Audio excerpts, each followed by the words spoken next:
When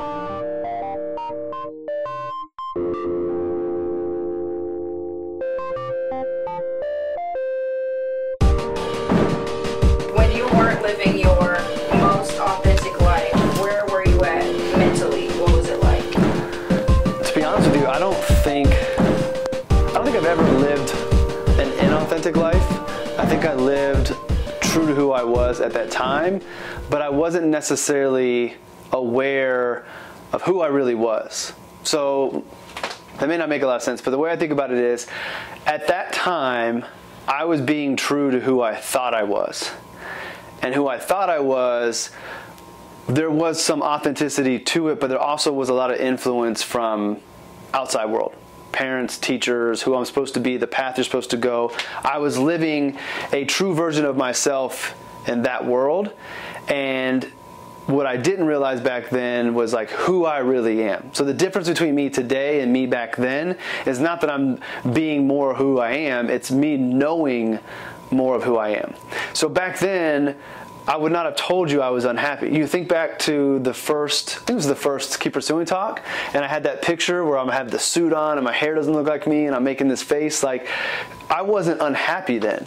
I had a great life. I had a job that I thought I was supposed to have. I thought there was a lot of opportunity there. Like, I was still being myself, but I was constrained and kind of in a box that I didn't know existed. It's almost like the box was clear and I hadn't gone all the way up to the side and like smacked my face into it. So I was still happy. I didn't have negative thoughts. And what I'm learning is like what is authentic to me is eternal optimism. It is being afraid to think the negative because I think that will come to me versus let me think about the positive. Let me find the silver lining so that I don't allow whatever might be troubling to compound. Let me bring more good things to me. Like, that is authentic to me. I've always had that in me, but I didn't really know what those beliefs really meant. I didn't know that it was the law of attraction that I was following. I didn't know that I believe that your thoughts are things, and what your thoughts are will bring that to you if you're careful, or if you're not careful, depending on how you look at it. And so like those were always true to me, and just now I know more about it. So I think it's an awesome question because I don't know if everybody knows they're being inauthentic. And I think only the individual can know that. And you'll know that by kind of like how you feel. You'll feel like there's something that you're supposed to be doing that you're not. There's just a little bit of, kind of discontentment. You feel a little, unrestful. Yeah, unrestful, is that the right word? You're just not kind. There's just something turning inside of you that you feel like there's more. And that, following that and exploring things, I think helps you figure out who you really are. And obviously I'm a big believer in that alignment of spirit, mind, and body. And if you dive into that, however that's right for you, then I think you're able to find your way closer and closer to your true self. Because in that alignment, if I happen to be right in my beliefs, the spiritual connection is the connection to your Creator, and that comes through your heart. And then the mind takes this calling that you have and creates an environment and a world where that is a possibility, that you can be that version of yourself.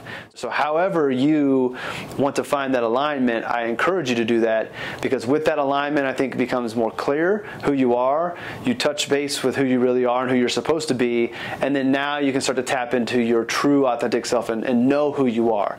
So it's very possible to be authentic without knowing your authentic self, meaning who you think you are in this moment, you are living that version of yourself. You're not being a fake, you're not being a fraud, but you haven't tapped into who you really authentically are, who you were created to be. And then when you find that version, then you can look back in life and say, well, while I thought I was being authentic and true, I wasn't really knowing who I was, and therefore there was a little bit of inauthenticity just because you're not the true version of yourself. So if you're not sure, don't feel bad. I think we all go through it. That's why we do these videos, and I do the podcast I'm getting ready to record, and the daily notes I write. All of these things are designed to help you identify where you're at and ask questions and follow paths and explore, so you can find the true authentic version of yourself, and then you can look back and answer the same question. And I do think it's possible know that some people are unhappy, and some people's mental is not where it needs to be because they're so far away from their authentic self. They're not even being true to the version of the self they think they are, and that's a problem. And it's easy for me to sit here and say you can become what you want and you can move closer to your authentic life. It might be harder for some people to do that, but in that difficulty that you overcome, there's a reason for that. So to summarize it, I didn't know that I was not the truest authentic version of myself back in the day, but I will say, to the best of my knowledge and being honest, I have always been true and authentic to who I thought I was. It's just that where I sit today, I have a better understanding of who I am, which allows me to be even more authentic and true to that version. Now, you ask me this question in 2 years, I might look back and say, remember that video we did? Thought I knew who I was, but now 2 years later, I know even more of who I am. And maybe it's always a progression, because the authentic life, I don't think, is a destination, it's an evolution. So maybe I'll always look back and say, I thought I knew who I was, but today I know, and then the next time it keeps on going. So that's my answer.